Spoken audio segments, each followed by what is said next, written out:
প্রিয় শিক্ষার্থীবৃন্দ, আজ তোমাদের ইসলাম ধর্ম এবং হিন্দু ধর্ম পরীক্ষা হলো, তাই না?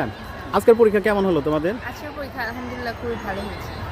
আচ্ছা, তারপর তুমি বলো, এই যে এখন যে পরীক্ষা দিচ্ছ, এই যে অনেক লেখালেখি এবং পড়াশোনা করতে হয়, এই পরীক্ষাকে তুমি এনজয় করতেছো না এই যে এর আগে যে সরকার হঠাৎ করে যে কারিকুলাম নিয়ে আসছিল ওইটা ভালো ছিল? এই কারিকুলামই বেস্ট, কারণ এই কারিকুলামের দ্বারা আমরা অনেক কিছু শিখছি, অনেক কিছু বুঝছি, এমনকি আমরা আমাদের অনেক কিছু জানা হচ্ছে। আচ্ছা আচ্ছা, তারপর তুমি বলো তোমার কাছে কোনটা ভালো লাগতেছে এখন? এখন বর্তমান যে কারিকুলামটা আছে সেটাই ভালো লাগছে, কারণ আমরা এর আগের কারিকুলামে তেমন ভাবে পরীক্ষা দিতে পারতাম না। আমরা শুধু পোস্টার প্রেজেন্টেশন বা এরকম আমাদের ব্যবহারিক কাজগুলো করানো হতো, আমাদের লিখিত তেমন কোনো কাজ ছিল না। তবে বর্তমান কারিকুলামে আমরা লিখিত কাজ করতে পারছি এবং পরীক্ষার যেই ধরন আমরা কিভাবে ভবিষ্যতে পরীক্ষা দিব সেটা জানতে পারছি।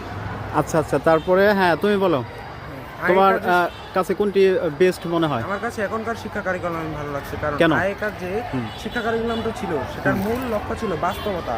এখন কিন্তু এইসব বর্তমানে যে পরীক্ষা চলছে, এই পরীক্ষার মাধ্যমে আমরা বাস্তবতা এবং লেখাপড়া একটা প্রতিযোগিতামূলক পরীক্ষা কিন্তু আমরা দিতে পারছি।